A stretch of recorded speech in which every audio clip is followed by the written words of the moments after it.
bienvenue dans Flânerie ligérienne, le nouveau rendez-vous, le nouveau podcast consacré à l'actualité du Val-de-Loire. Je me présente d'abord, je sais, c'est pas très galant, mais bon, on va quand même le faire. Moi, je suis Sonny. Qui je suis? Je suis voilà, dirigeant d'entreprise et ça fait longtemps, quelques années déjà, que j'ai envie bah, voilà, d'inviter des personnes que j'apprécie autour de moi bah, pour parler de l'actualité du Val-de-Loire. Un lieu rempli d'histoire, plein de richesses. Et je veux que ce podcast, en fait, soit un lieu d'échange autour voilà, des sujets qui font l'actualité. Et surtout, qu'on soit dans la bonne humeur, dans la détente. Voilà, c'est absolument pas un podcast d'experts. Je le dis tout de suite. Ceux qui cherchent un podcast d'experts, vous pouvez tout de suite passer votre chemin. En revanche, si il est 9h30 du matin et que vous voulez ensoleiller un petit peu votre journée, on est là. Et du coup, je vais tout de suite accueillir les deux premiers invités de ce tout premier numéro de Flânerie ligérienne. Laure et Marion, merci, un immense merci de votre présence. Bonjour Sony, merci pour l'invitation. Il n'y a pas de quoi, ça me fait très plaisir, sachant que c'est pas simple de trouver des créneaux dans les emplois du temps. Et elles me font le plaisir d'inaugurer ce podcast. Je vais tout de suite leur passer la parole. Laure, Marion, qui veut démarrer? Dites-nous qui vous êtes. Allez, je me lance. Donc, je suis Marion, je suis originaire du Val-de-Loire, d'Orléans plus particulièrement. J'ai habité quelques années en Belgique et quand il a fallu revenir en France avec mon mari, on s'est interrogé sur l'endroit où habiter et pour nous, en fait, c'était une évidence. C'était le Val-de-Loire, c'était la Touraine et donc aujourd'hui, ça fait 8 ans qu'on habite en Val-de-Loire et on est très heureux et très fiers de notre belle région. Sur le côté professionnel, je suis formatrice consultante et je travaille dans le tourisme depuis plus de 10 ans maintenant. Super. Voilà. Donc en fait, tu étais à Orléans, tu as vu que Orléans, bon, c'était pas la grande joie et du coup, t'es venu, une vraie personne du Val-de-Loire, les Tourangeaux, quoi. Je peux pas renier mes origines non plus. Voilà, disons qu'à Orléans, j'avais fait le tour et j'avais envie d'autre chose, mais sans jamais quitter la Loire des yeux. Parfait. Et c'est comme ça que j'ai rencontré Laure. Ah, top. Eh ben, la transition est toute trouvée. Laure, alors, Laure pour l'histoire, moi, ça fait quelques années maintenant que je la connais. Alors, Marion aussi. Mais Laure, on collabore ensemble, tantôt dans d'autres entreprises, tantôt maintenant, tantôt en tant que formateur. Donc voilà, alors dis-nous qui tu es exactement. Alors, je suis amboisienne avec voilà, beaucoup de passion pour ma ville et tout ce qui s'y trouve. J'ai migré pendant 5 ans à Nantes, mais toujours en gardant des souvenirs émus de ces trajets en train qui longent la Loire, voilà, qui était le repère, le pilier, même quand on était loin de la maison. Aujourd'hui, voilà, je fais de l'accompagnement de dirigeants, sur des dirigeants de TPE et PME, de l'accompagnement stratégique et humain. En effet, Sony, on a toujours été, depuis une dizaine d'années maintenant, régulièrement en contact professionnellement. Et puis, j'ai eu la chance de travailler avec Marion dans le tourisme pendant plusieurs années et voilà, il y a des rencontres comme ça qui font pétiller la vie et vous êtes certainement de ces rencontres tous les deux, donc avec grand plaisir de partager ce moment aujourd'hui avec vous. C'est ça, parce que pour l'anecdote, j'ai appelé Laure pour qu'elle puisse intervenir dans ce podcast et il s'avère que, en fait, Marion, pour plein de raisons, était avec Laure à ce moment-là. Et du coup, je lui ai dit, Marion, est-ce que tu voudrais pas venir? Et puis Marion, elle a dit, oui, bien sûr. Bon, voilà. Partante pour tout. Parfait. Et donc, Laure, pure amboisienne, donc en plein cœur du Val-de-Loire. Et ça, c'est très chouette parce que du coup, on a le côté orléanais à ma droite, le côté amboisien, tourangeau à ma gauche. Et moi, je suis en plein milieu, je suis du Loir-et-Cher. Hein. Moi, pur blésois d'origine. Et ensuite grandi à Huisseau-sur-Cosson. Donc pour ceux qui ne savent pas, Huisseau-sur-Cosson, c'est un village qui est à 5 km du château de Chambord. Donc, on aura l'occasion d'en reparler après. Et justement, la transition est toute trouvée pour vous expliquer, à vous qui nous écoutez ou qui nous regardez, comment ça va se dérouler ce podcast. Euh, Tous les mois, nous aborderons avec des invités différents trois thématiques d'actualité du Val-de-Loire. Alors, quand je parle d'actualité, c'est pas forcément de l'actualité très récente, ça peut être de l'actualité d'il y a un mois, il y a un mois et demi, voilà, mais ce sont des sujets qui font parler et des sujets qui sont importants. Et au sommaire aujourd'hui de ce podcast, on aura un premier sujet sur c'est quoi le Val-de-Loire pour vous? Voilà, j'interviendrai, mais je poserai la question à mes deux invités pour leur demander qu'est-ce que ça représente pour vous le Val-de-Loire. On aura un deuxième sujet ensuite sur la cérémonie du guide Michelin. C'est pas tous les jours qu'on accueille un tel événement à Tours, en Touraine et dans le Val-de-Loire. Donc, on en parlera ensemble parce qu'on a des expériences différentes et du coup un avis sur le sujet aussi. Et peut-être qu'on pourra vous apporter aussi un éclairage sur cette cérémonie. Et enfin, le sujet 3 qui sera un sujet en fait récurrent. Chaque mois, on reviendra en fait sur une pépite. On mettra le focus en fait sur une entreprise ou un service en fait made in Val-de-Loire. Alors c'est potentiellement des grandes enseignes qui viennent s'installer et qui font l'événement, ou alors des savoir-faire locaux, mais mettre en lumière en fait ce qui fait l'actualité. Et on aura une première entreprise aujourd'hui sur lesquelles on pourra échanger. Donc voilà, grosso modo, c'est une 30 à 45 minutes de détente pour vous. Et voilà, et ce de manière mensuelle. Ça vous va, mesdames? C'est parfait. Parfait. Ah, j'aime quand on me dit que c'est parfait. Donc, De toute façon, même si on dit que c'est pas parfait, on n'a pas le choix. non, pas le choix, Ouais. pas le choix. Surtout Donc, qu'on enregistre dans des conditions du direct, hein. Donc on fait pas de grosses coupures. La pression. C'est ça la grande pression. Eh bien, tout de suite, on va pouvoir lancer le premier sujet et pour ça on va faire une transition. Donc, premier sujet, c'est quoi le Val-de-Loire pour vous? C'est quoi votre Madeleine de Proust du Val-de-Loire? On est tous, du coup, après cette introduction, après ces présentations, vous savez, on est tous du Val-de-Loire, Marion de l'Orléanais et Tourangelle d'adoption, Laure amboisienne pur jus et moi de Blois et aussi du côté Sologne. C'est simple pour moi, en fait. Le Val-de-Loire, en fait, on vit au sein d'un patrimoine culturel immensément riche. Euh, je vais démarrer, je ne vais pas être galant encore une fois. Alors, avec les auditeurs, continue, hein. c'est ça, c'est fou, hein. C'est fou. On aurait dû l'appeler le podcast du patriarcat, comme ça fait rire. Faut Voilà, que ça fasse un peu le c'est buzz. ça. On fait toujours, hein. Faut faire des vues, C'est le principal objectif du podcast, c'est de faire des vues. J'ai eu l'occasion de grandir au cœur des châteaux, Huisseau-sur-Cosson, voilà, c'est 5 km de Chambord. Quand on est à l'école à Blois, au collège à Blois, au lycée à Blois, je pense que toutes les sorties scolaires, de toute façon, elles se font dans les châteaux. J'ai eu la chance immense d'effectuer mes premiers travails saisonniers, moi, à Chambord, en tant que serveur, en fait, au Saint-Louis, en fait, sur la place du château.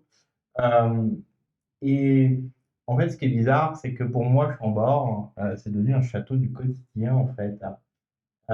Et quand on a tous les jours devant les yeux un monument comme celui-là, alors oui, c'est majestueux, c'est très beau, mais on s'y habitue. Et du coup, la magie, elle disparaît. Quand il y a un magicien qui vous fait un tour de magie, il vous le fait une fois, vous dites waouh, il vous le fait 15 fois, bon, au bout d'un moment, vous êtes habitué, et l'effet waouh, il est plus là. Et en fait, moi, c'est ça que je vis avec Chambord. Et j'ai cette magie qui a disparu. Mais la magie, je l'ai retrouvée ailleurs, en fait. Parce que je suis toujours impressionné, moi, quand les touristes viennent à Chambord, quand j'ai des amis qui viennent visiter Chambord pour la première fois, Et quand je vois leurs yeux, en fait, s'ouvrir et qu'ils se disent waouh, c'est ça Chambord. Bon, j'imaginais que c'était comme ça, mais pas aussi grand, pas aussi majestueux, et notamment les jardins. Et en fait, pour moi aujourd'hui, bah, du coup, c'est ça le Val-de-Loire. C'est-à-dire, euh, dans les grands monuments, bah, forcément, je m'émerveille moins parce que je les connais, même si je les refais tous assez fréquemment. Mais de voir en fait d'autres personnes qui viennent découvrir ce patrimoine et du coup qui ont cet effet waouh, et bah en fait bah, ça provoque en moi quasiment la même chose en fait que ce que j'ai pu vivre en fait en étant enfant. Et c'est ça que j'aime aussi dans notre patrimoine, c'est cet effet waouh qu'il peut procurer. Et cet effet waouh, bah, moi, ça me rappelle du coup bah, forcément mon histoire, mon enfance, mon adolescence et ma jeune vie d'adulte, du coup, avec ce travail saisonnier. Et vous? Et ben, moi, en Val-de-Loire, j'ai plein de souvenirs. Ce que j'aime particulièrement à Amboise, nouvelle ville où j'habite désormais depuis moins de 48 heures. Comme ça, vous saurez tout. Moi, ce que j'aime par-dessus tout, c'est me promener dans les rues d'Amboise et d'avoir l'impression d'être en vacances. Ma belle famille me disait ça, mais en fait, ici, quand on vient vous voir, on se sent vraiment en vacances. Et ça, c'est hyper agréable. C'est aller acheter un fromage de chèvre avec une bonne bouteille de vin, aller les déguster en bord de Loire. C'est partir en week-end en Val-de-Loire, parce que bah, quand on aime, on y reste. Pourquoi pas à Saumur, par exemple, c'est pas si loin. Et pour un week-end, c'est super chouette. La ville est magnifique. On suit toujours la Loire. Et habiter en Val-de-Loire, pour moi, c'est aussi savoir ouvrir les portes de sa maison en juillet et en août, quand les copains appellent à la dernière minute. Oui, Marion, ben en fait, on passerait bien vous voir. Vous êtes pile sur la route de nos vacances. C'est Alors, on ça. est sur la route des vacances de tout le monde, C'est pour ça. s'entendre Val-de-Loire, hein. On viendrait bien vous voir quelques jours. Alors, le quelques jours, oui, bah, avec grand plaisir. Alors, nous, on est toujours contents de voir les copains. Alors, on sait quand est-ce qu'ils arrivent, on ne sait jamais quand est-ce qu'ils repartent. C'est exactement pareil du coup quand la route des vacances ou quand on a des amis, de la famille, des connaissances qui viennent à Beauval, qui se disent bah on va s'arrêter en même temps, voilà, on vient à Beauval, on va s'arrêter. C'est Enfin, ça. c'est vrai qu'on a ce pouvoir d'attractivité et ce que tu disais, c'est très vrai parce que rien que moi depuis ce début d'année 2024, c'est la troisième fois où on me dit ah mais je pars en week-end là et du coup je passe par là, du coup Voilà. on vient vous faire un coucou, etc. Enfin c'est Moi, je commence à me demander s'ils viennent pour moi ou pour la région, tu vois. pour le fromage. Sûrement, C'est sûrement. En même toujours temps, je comme peux ça. pas les blâmer. Laure, pure amboisienne. Pure Laure, amboisienne. elle a des anecdotes.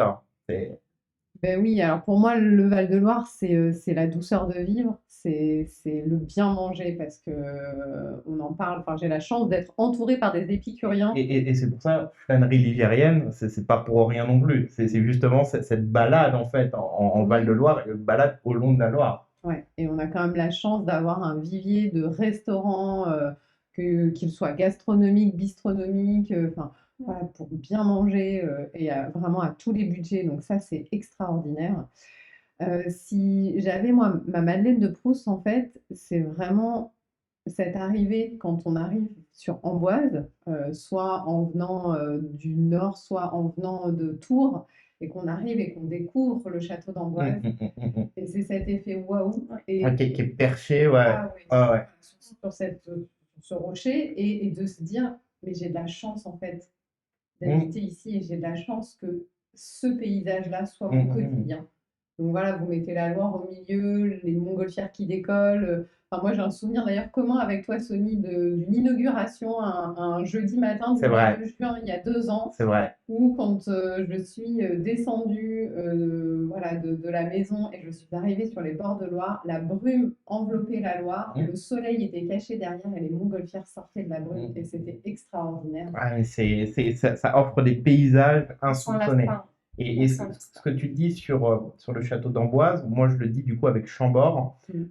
Chambord, quand on vient côté Huisseau-sur-Cosson, il y a cet effet où c'est route de Chambord, pour le coup, une très grande route très longue, et du coup le château apparaît petit à petit au loin. Ça fait très Disney, moi je trouve pour le coup. Et je fais du teasing généralement aux personnes qui m'accompagnent en disant mais vous allez voir. vous allez voir, il y a une grande route tout droite, je ne leur mens pas, et vous allez voir le château apparaître petit à petit, et il va se découvrir à vous, et à chaque fois, je les vois, ils font oh, wow. Et c'est pareil en Amboise avec ce grand château perché, et quand on raconte l'histoire d'Amboise derrière, où on sait que il y a le Clos Lucé, il y a Léonard de Vinci derrière. C'est vrai que alors, Chambord a une histoire majestueuse, certes, Blois aussi. Beaucoup de châteaux ont beaucoup d'histoire, mais c'est vrai que dans l'imaginaire collectif, quand on dit que un personnage historique comme Léonard de Vinci est venu à Amboise, a fait tout ce qu'il a fait à Amboise, etc., c'est fou. Enfin, c'est vertigineux pour moi de se dire ça. Ouais, tout à fait. Ouais. Je me souviens quand on travaillait à l'agence de voyage avec Laure, on a travaillé ensemble plusieurs années. Les Américains qui venaient en voyage en Val-de-Loire étaient époustouflés vraiment par, euh, par tout ça, par cet art de vivre à la française, par cette gastronomie qui, nous, comme tu disais, Sony, en fait, est notre quotidien. Donc on s'en rend moins compte. Eh oui, Par exemple, une barquette de fraises, c'est magique. On est en pleine saison, là, les fraises, les asperges, c'est parti. Pour avoir des fraises en Val-de-Loire aujourd'hui, on fait moins de 5 km. et, Ça, c'est une chance. et si on prend tout au long de la Loire, hein, donc euh, tu parles des fraises, mais on a la pomme qui est en Sologne avec la tarte tatin. Si on va un petit peu plus loin, on a les fromages, alors le vin, etc., etc. Mais tout au long de la Loire, en fait, la Loire est jalonnée de petits trésors culinaires et comment dire, euh, sans qu'il y ait un restaurant derrière. Voilà, les fraises, on s'arrête, on va en ramasser quelques-unes. Juste à faire une bonne tarte tatin, voilà, la recette, elle est entre guillemets simple, mais voilà, c'est quelque chose qu'on aime partager aussi. Tout à fait. Top, hein. Bon, si on devait conclure, c'est surtout voilà, le Val-de-Loire, nous, ça nous rappelle forcément des souvenirs de notre enfance et j'espère qu'on a pu vous faire partager ces moments d'émotion et peut-être, on sait jamais, parce que ce podcast, il va être diffusé au plus grand nombre et peut-être que des personnes qui ne sont pas du Val-de-Loire vont l'écouter, ils vont se dire, ah, en fait, je suis jamais venu en Val-de-Loire, je suis jamais venu en Touraine ou dans l'Amboisien, et ben on peut que vous encourager à venir. Il y a une richesse culturelle qui est immense, une richesse gastronomique qui est immense.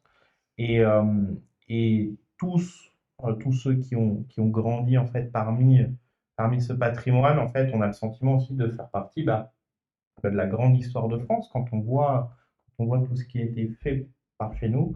Et voilà, et ça participe au rayonnement de la France également. Merci mesdames. On va sans plus attendre passer au deuxième sujet. Le deuxième sujet, on va revenir sur la cérémonie du guide Michelin. Donc en fait, on a un lien entre les deux sujets. Donc on met une petite introduction et puis on lance le sujet. Parfait, après cette courte transition, on va pouvoir lancer du coup le deuxième sujet, comme je le disais voilà, juste avant ce mini générique. On va faire un retour sur la cérémonie du guide Michelin qui s'est déroulée en fait en Centre Val-de-Loire et plus particulièrement à Tours. C'était fin mars. Voilà. Pour ceux qui nous écoutent, le guide Michelin s'est établi depuis plus d'un siècle. Premier guide Michelin, c'est 1900. Voilà, et ils ont commencé à établir les critiques culinaires et les étoiles à partir de 1920. Puisqu'au début, c'était pas du tout orienté sur la critique gastronomique, ça référençait uniquement les hôtels et les Ouais, restaurants qu'il y avait sur la route pour les touristes. Et accessoirement, ils faisaient la pub pour les pneus Michelin. exactement, Voilà. exactement. C'était le guide en fait où on avait notre petit guide pour partir ou aller en Revenir. vacances, On a etc. c'est parce que toi, tu as connu ça dans les années 1900. Non, pas du tout. J'ai pas cet âge-là. Ou alors je ne le fais pas. Et d'un côté, tant mieux. C'est un bel outil marketing en tout cas, hein. Ouais, Ça, pour faire consommer plus de pneus aux gens, C'est vrai. mais c'est un outil c'est extraordinaire. super. Aujourd'hui, c'est une vraie machine de guerre parce que En France, c'est environ, selon les indiscrétions, parce qu'on n'a pas les chiffres officiels, c'est une centaine d'inspecteurs qui visitent les établissements chaque année. Alors bien sûr, ils ne peuvent pas tous les visiter chaque année, mais une centaine d'inspecteurs, plus après tout le personnel administratif, de direction, etc. Le guide Michelin pour l'entreprise Michelin, c'est une entité à part entière. C'était l'année dernière, ou il y a 2 ans, c'était dans l'Est de la France, la cérémonie. Cette année, en Indre-et-Loire, au Palais des Congrès, que ça s'est déroulé, en présence de plus de 500 chefs français. Et après, tous les officiels. Donc, c'est un événement voilà, qui a rassemblé toute l'excellence de la cuisine et de la gastronomie française. Si on veut faire juste un dernier point d'information, en Centre Val-de-Loire, c'est 22 établissements qui sont récompensés pour leur excellence par le Guide Rouge, donc 22 établissements étoilés. Pas de 3 étoiles malheureusement. Et si on fait le focus en Indre-et-Loire, c'est 7 établissements étoilés. On truste la première place avec le Loir-et-Cher, à ceci près que le Loir-et-Cher a un établissement 2 étoiles, ce que n'a pas l'Indre-et-Loire. Ma question, en fait, elle est simple, mesdames, c'est recevoir un tel événement à Tours. Déjà, est-ce que vous en aviez entendu parler autour de vous, dans vos vies personnelles ou professionnelles, et quel impact potentiellement ça peut avoir sur la gastronomie tourangelle, du Val-de-Loire, les entreprises, voilà. C'est quoi l'aura d'un tel événement aujourd'hui à Tours? Qui veut démarrer? Vas-y, je t'en prie.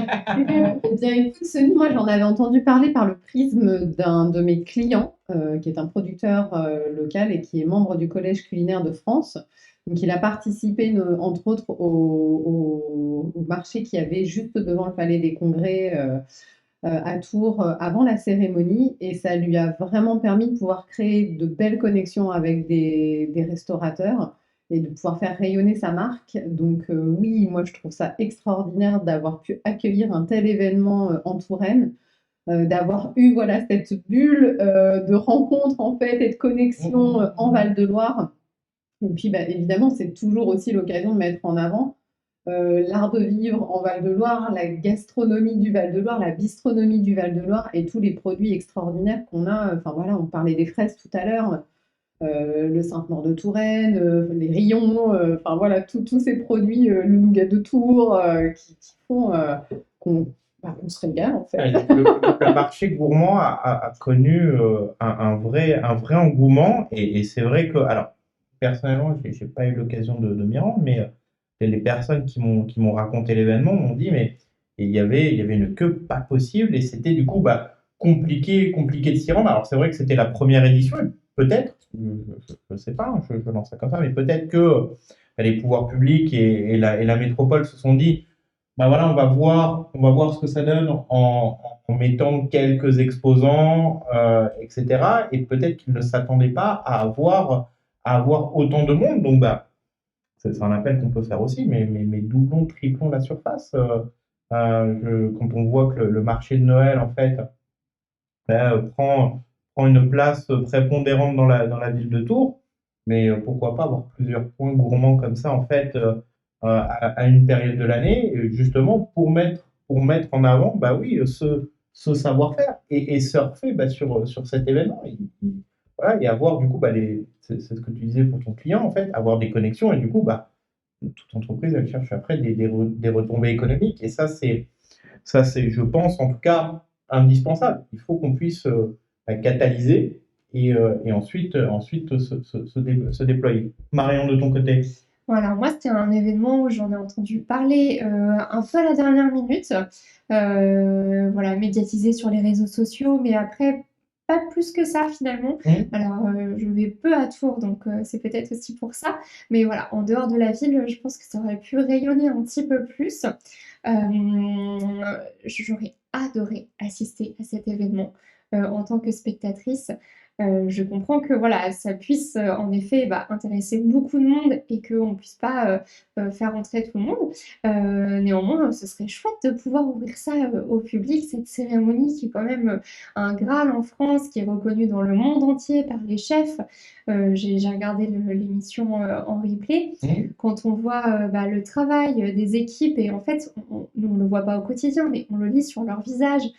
Quand on voit les chefs qui ont la satisfaction d'obtenir leurs 3 étoiles, l'émotion, voilà, ce sont des personnes qui sont parties pas de rien. Après, je ne connais pas le parcours de chaque chef, mais pour certains en tout cas, petits, avec des mentors, etc., qui ont travaillé des années sans relâche en cuisine, beaucoup de sacrifices pour obtenir que ce soit 1, 2, 3 étoiles, ces étoiles vertes.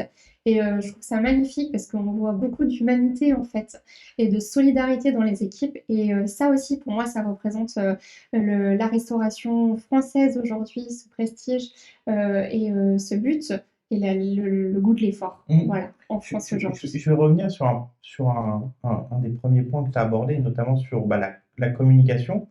Je ne sais pas comment ça se passe ailleurs, hein, mais moi j'ai toujours le sentiment, mais ça c'est peut-être faux, c'est peut-être quelque chose qui est biaisé, qu'à Tours, en tout cas dans le Val-de-Loire, on a du mal à se mettre en avant, on a du mal à se mettre en première position et du coup à dire au reste de la France, et regardez, en fait c'est chez nous cette année, et en fait c'est trop bien, et regardez, nous on a ces entreprises-là, et on a ces produits-là. Ça le fait beaucoup, moi je trouve, avec les rillettes de Tours versus les rillettes du Mans.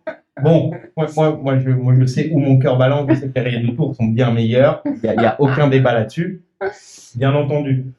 Mais c'est vrai que quand on regarde la puissance marketing des rillettes du Mans versus les rillettes de Tours ou n'importe quel en fait, produit culinaire par chez nous, le vin est un exemple.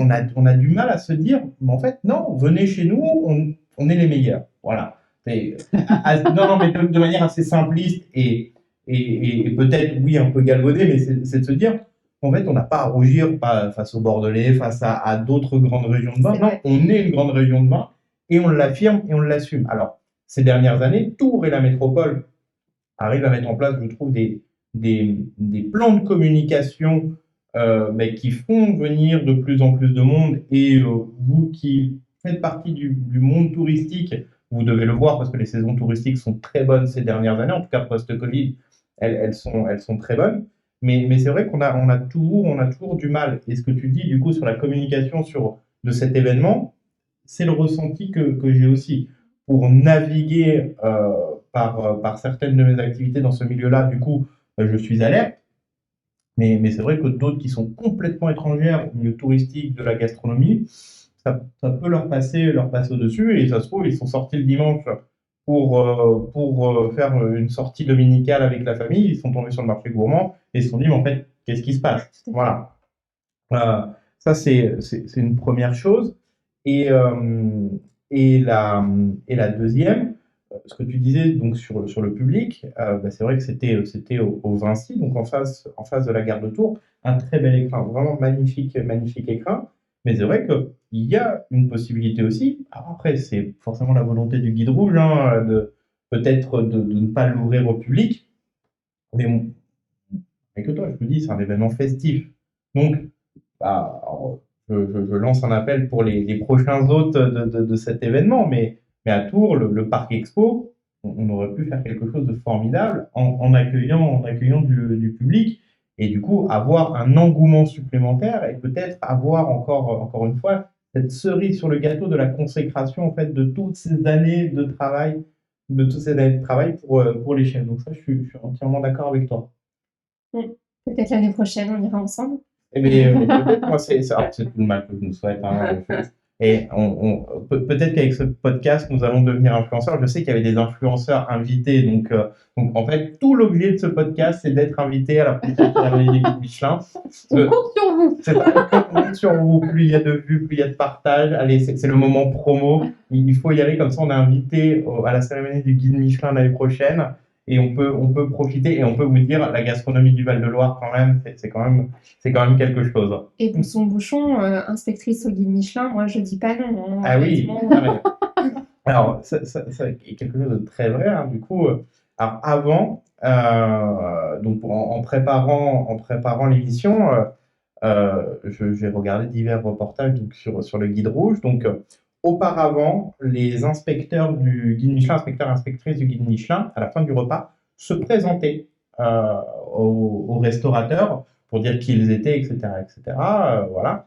Et maintenant, ça a été retiré. Donc, et les inspecteurs du guide rouge qui témoignaient sous couvert d'anonymat disaient c'est dommage parce qu'on n'a plus ce lien avec le restaurateur. Maintenant, si on regarde aussi, c'est aussi pour garder l'impartialité et ne pas découvrir, en fait, à l'heure des réseaux sociaux, en fait, le visage des inspecteurs serait connu dans ce cas-là. Pourquoi tu crois que je dis que je suis formatrice? C'est pour ça. Donc, le mystère est présent. Est-ce que Marion est une inspectrice du guide rouge? Bon, bah, voilà. Maintenant c'est le deuxième instant promo. Il faut nous suivre parce que ça va être le fil rouge en fait de toute la saison. Marion va être stalkée sur les réseaux sociaux. C'est ça. Vous pouvez regarder. Et du coup, maintenant, quand vous voyez Marion arriver dans votre établissement, bah, en fait, il faut lui servir les meilleurs plats possibles et une ristourne sur l'addition à la fin. Voilà, c'est pas mal. Bien joué, Marion. Bravo. Merci beaucoup. D'autres choses à rajouter sur ce sujet? C'est bon pour vous? Tout à fait. C'est bon pour nous. Super. En tout cas, voilà, on espère que ça aura de belles retombées économiques sur nos entreprises, sur nos restaurateurs. Et c'est un événement incontournable de la gastronomie française et c'est un honneur en tout cas pour Tours et la région de l'accueillir, ça j'en suis persuadé. On va pouvoir passer au troisième sujet et on va tout d'abord lancer une transition et ensuite on attaquera le troisième sujet.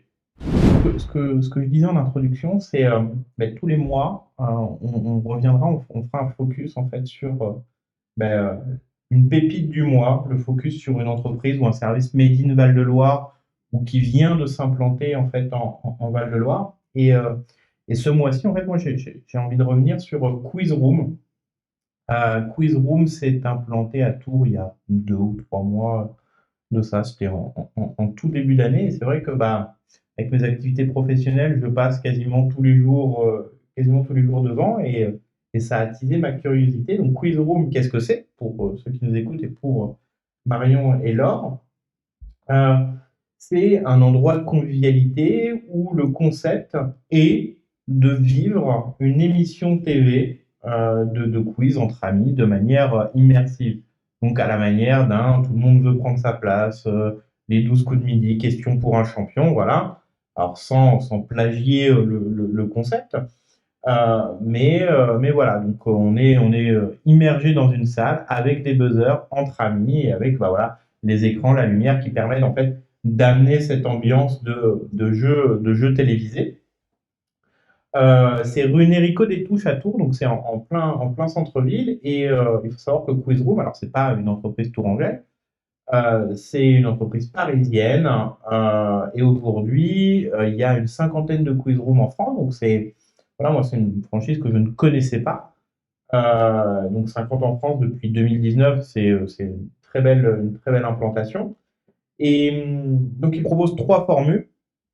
La formule quiz, voilà, donc soit originale, donc avec des questions sur diverses thématiques, ou alors une thématique spécialisée. Je crois que Marion, elle veut la thématique nourriture.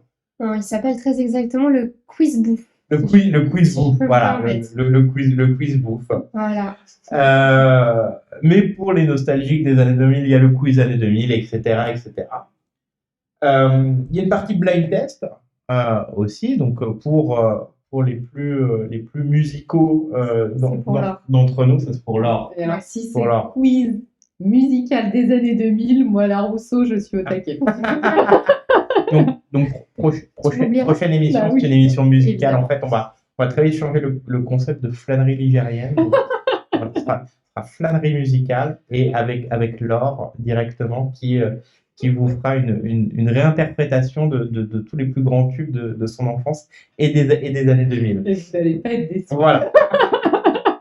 Quand tu incarnes le personnage, c'est jusqu'au bout des ongles et oui. jusqu'au bout des cheveux, on est Bon, d'accord? d'accord. Et oui, Tu fais jamais les choses à moitié de toute façon. c'est ça. Pas fond ou rien. Et enfin, la dernière formule, la formule Kids, pour les enfants, donc adaptée forcément au public concerné. Le prix, c'est en moyenne, voilà, 20 € pour 2 parties. 2 parties, c'est 1 heure de jeu. Une fois n'est pas coutume pour cette émission, je vais démarrer, comme ça, voilà, on aura fait les 3 sujets où j'aurais démarré. Moi, je trouve le concept très bon, d'autant plus aujourd'hui où les jeux de société, ça fait 4-5 ans que c'est revenu très en force dans les foyers. Et ben en fait, ressortir du foyer pour justement apporter voilà, une nouvelle expérience, moi je trouve ça très chouette. Et puis bon, on va fracasser le buzzer et désolé pour le bruit, pour ceux qui nous écoutent, mais c'était le bruit du buzzer. C'est toujours très, très satisfaisant.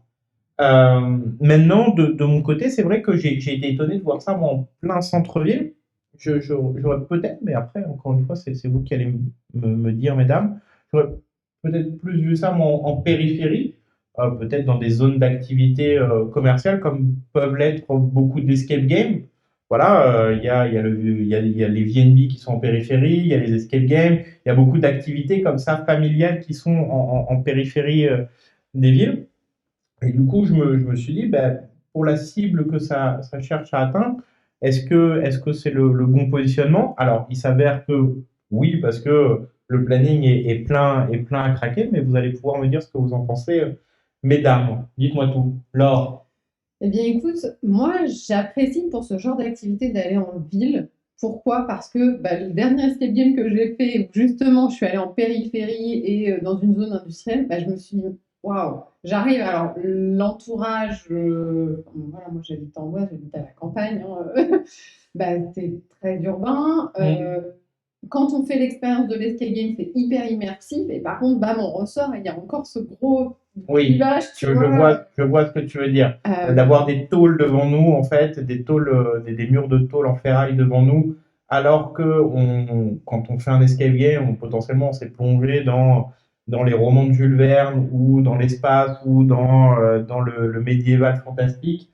Je peux comprendre. C'est ça. Et je trouve que ça fait partie au final, enfin ça peut en tout cas faire partie de l'expérience de se dire, ok, là on va en ville et on prend le temps. On prend le temps, voilà, parce qu'on prévoit pour aller se garer, parce qu'on prévoit également pour aller dans un restaurant, pourquoi pas, avant-après, de pouvoir vraiment vivre une expérience plus large que si on allait par exemple dans une zone commerciale où c'est moins fun à mon sens. Bien sûr, bien sûr. De dire, voilà, on va dans un restaurant où on va pas vivre une expérience qui soit collée à cette expérience de jeu. Et pour le coup, là, je trouve ça très chouette qu'ils aient implanté ça en centre-ville pour peut-être aussi ramener du monde en centre-ville. Et voilà. C'est un vrai enjeu aujourd'hui. Alors, et encore à Tours, le centre-ville reste très dynamique, mais pour avoir l'expérience blésoise de mon côté, le centre-ville à Blois, c'est très compliqué.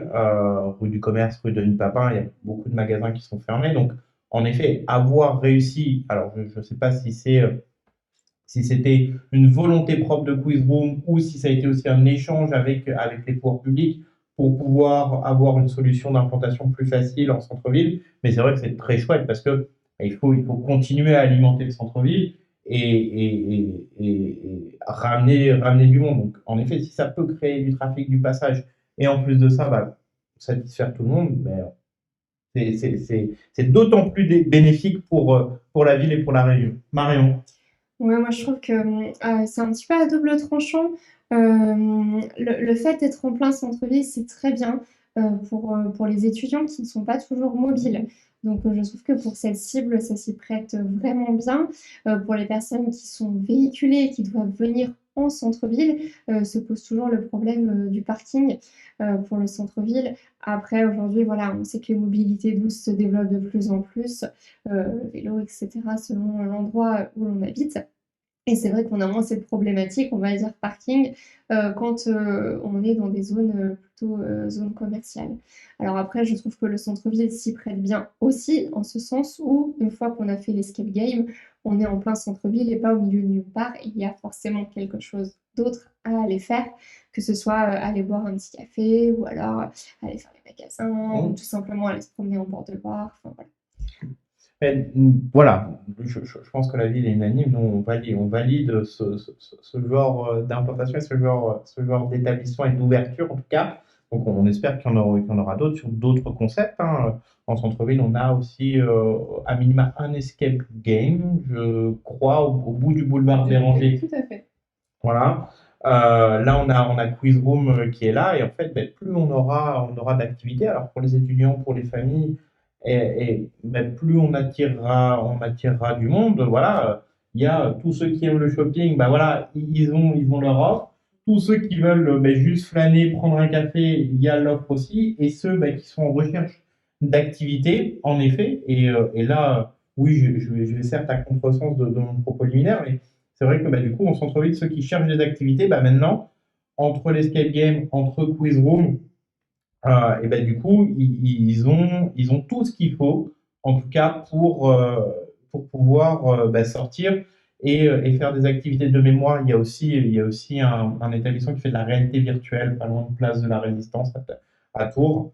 Donc voilà, en effet, on n'est plus obligé d'aller en périphérie pour faire ce type d'activité. On peut les retrouver en centre-ville. Et ça, c'est bien parce que du coup, ça permet de sortir de chez soi. Donc, on ne peut que valider. Et puis, la prochaine fois, on vous dira dans une prochaine émission qui a gagné entre Laure, Marion et moi.